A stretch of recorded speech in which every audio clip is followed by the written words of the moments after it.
At a certain point, the riot comes to them. Fire is set. They have to leave the barbershop and take it to the streets. You get outside, like cops are eating each other, and things are on fire, and people are looting and partying, and insanity.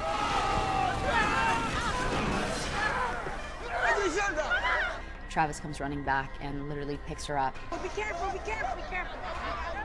The two families are banded together again. It's okay.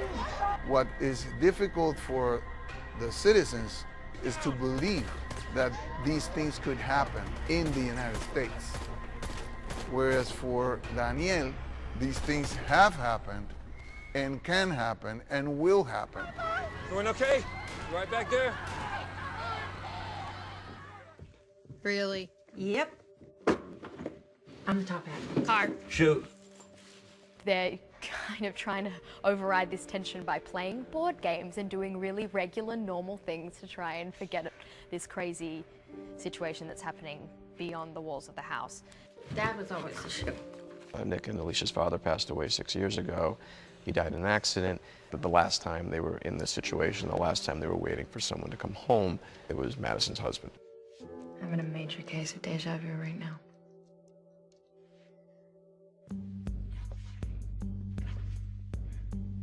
In The Walking Dead, these are creatures, they're monsters who look like monsters. But there's humanity that existed moments ago, hours ago. Peter? That's why it is so much more terrifying and traumatizing. There's a choice to be made here about whether to harm and kill or to not. And he's not in a place to choose that yet. You're sick. Peter, come on, Peter. It's Travis. Dad, what are you doing? Get out of here! All of Travis's reactions are going to be conditioned by that innocence, as it were. But it's an innocence based on ignorance. Peter, stop! Travis! No! Put the gun down! In this moment, in Travis's home, the person who has to deal with the walker ultimately is Salazar. Move! Half his face is blown up, but it doesn't kill him. And he keeps moving forward. And all of our characters all at once sort of get to experience the fact that the world has changed.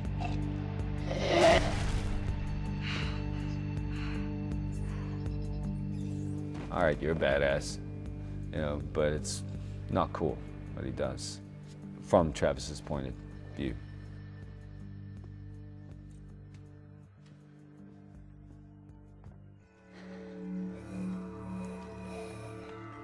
How are we obligated to the dead and how are we obligated to the living? And the question Madison begins to ask herself, having had to put somebody down, what is my obligation to this woman? You know, and we established that this was somebody who babysat for her children. This is someone who cared for Madison when her first husband died. Susan, she's sick. She's not sick. She's dead. That's part of the realization that he's had. And Madison is sort of treading closer and closer to that, whereas Travis says, we have no idea what this is. It brings out her compassion, that she wants to sort of free Susan from that, like a mercy killing. And I stop her because it's not necessary at this point to do that, because there's still a chance that maybe there's a cure. We don't know what the disease is, so how can we assume the only way around this is to go around killing people? Doesn't make sense. So I'm holding that line for us. When he sees the first signs, he recognizes them immediately. Ya es demasiado tarde. It's too late now. Because he knew when he saw that what was coming next, because the protocol says this is what you do when you're going to do this.